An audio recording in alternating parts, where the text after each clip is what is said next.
Brasil, um país continente.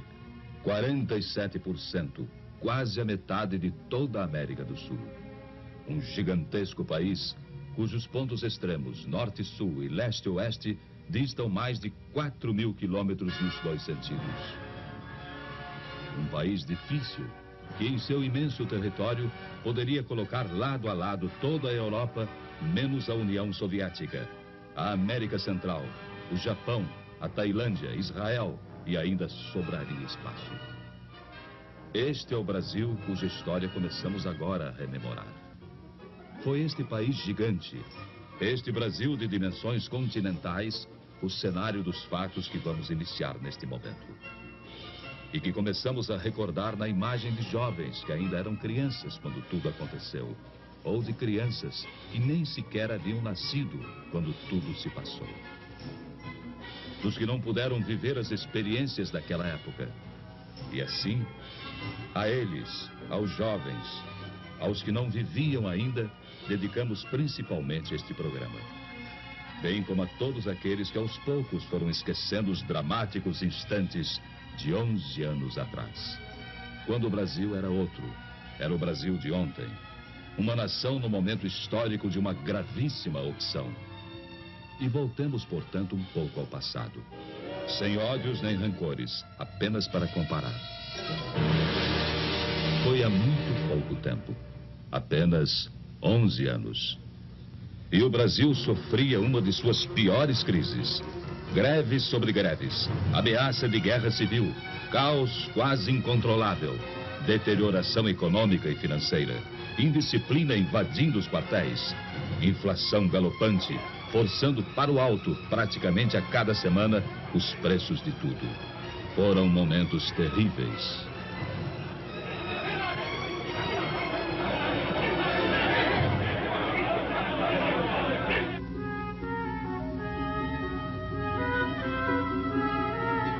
Naquela época, você podia ler a manchete de que era pedida a falência do Banco do Brasil. Eis uma daquelas manchetes. Hoje parece humor negro, diante desse gigante que é o Banco do Brasil, já se afirmando no mundo inteiro. Mas aconteceu. Os jovens de hoje, é certo, não se lembram disso. Eram crianças naquele tempo. Tempo de incertezas. O mundo num de seus melhores períodos de prosperidade. E o Brasil, uma triste presença entre as exceções. Apontado como devedor difícil, de chapéu na mão, mendigando apoio. Pedindo o reparcelamento de compromissos financeiros vencidos. Em situação de quase insolvência. E visto por sua importância no continente como um barril de pólvora, cuja explosão levaria também o caos às nações vizinhas. O Brasil é um país enfermo, dizia-se lá fora. Será uma nova Indochina. O gigante está de joelhos. Essa é a opinião corrente. Fazendo ainda mais triste a nossa imagem pelo mundo afora. Pois o que se dizia no exterior apenas retratava nossa real situação, sem saber como seria o dia de amanhã. Ao sabor de sucessivas crises, mergulhados num cotidiano de boataria e de incertezas. Foram tempos difíceis. Você se lembra? Você, chefe de família. Você que não era criança há 11 anos atrás. Vocês que viveram aquele tempo. Vocês se lembram?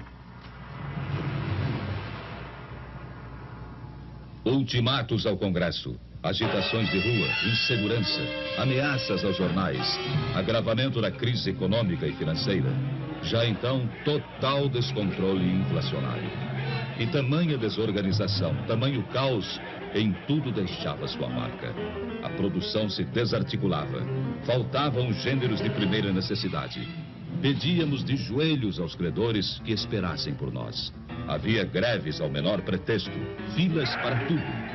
E, em última análise, quem sofria era o povo, que era levado às ruas para pedir, talvez nem ele mesmo soubesse o quê. Perplexo, sem ter para quem apelar. À espera de uma solução, fosse qual fosse. E por pior que fosse, melhor seria do que solução nenhuma. pois aos poucos o país ia resvalando para o impasse final. Você se lembra? Facções extremistas ameaçavam entrar em choque e não faziam segredo da posse de arsenais e depósitos clandestinos de munição. Era o caos irremediável que chegava a passos largos. E sobre o caos brotavam já o suborno e a corrupção. Estava se armando o cenário para o capítulo final do drama. Um drama de consequências imprevisíveis e que ninguém na época poderia dizer ao certo como iria terminar. Pelegos, agitadores, bajuladores e adesistas, aventureiros e por trás deles o comando vermelho dos comunistas. E até gente séria, idealista, mas iludida. Havia de tudo. Havia de tudo naquele imenso caldeirão fervente em que se transformava o Brasil. Você se lembra? Não se sabia ao certo quem estava mesmo à frente do país, quem dirigia os destinos da nação. Por isso, não podia haver comando, nem disciplina, nem ordem e nem progresso. E muitos donos se diziam os verdadeiros donos da situação. Foi há 11 anos atrás. Há apenas 11 anos. E hoje, ao documentar aquele passado ainda recente, uma pergunta chega a se impor. Como foi possível aguentar? Como o Brasil resistiu?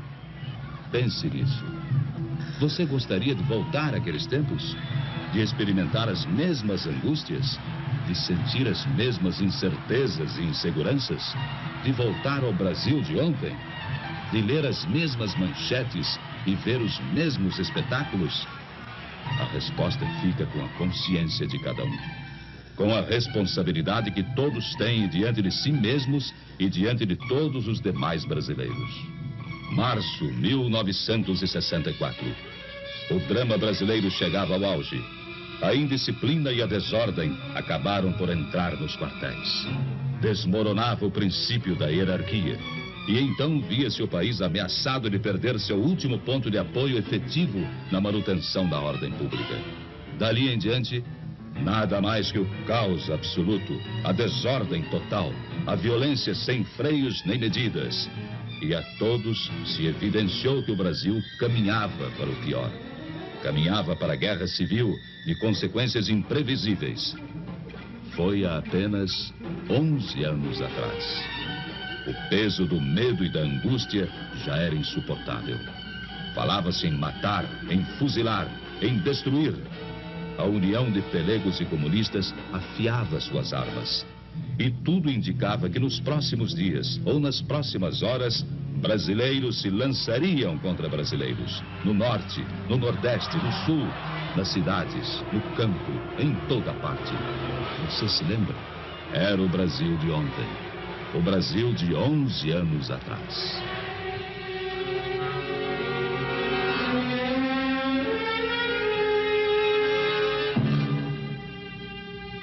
Foi no último instante, quase no momento derradeiro. E quando o país estava à beira da guerra civil, quase em pleno caos, alguma coisa aconteceu. Era impossível continuar suportando tantos desmandos, tanta incompetência, tamanha anarquia. E o clamor de vozes conscientes encontrou eco em soluções inadiáveis.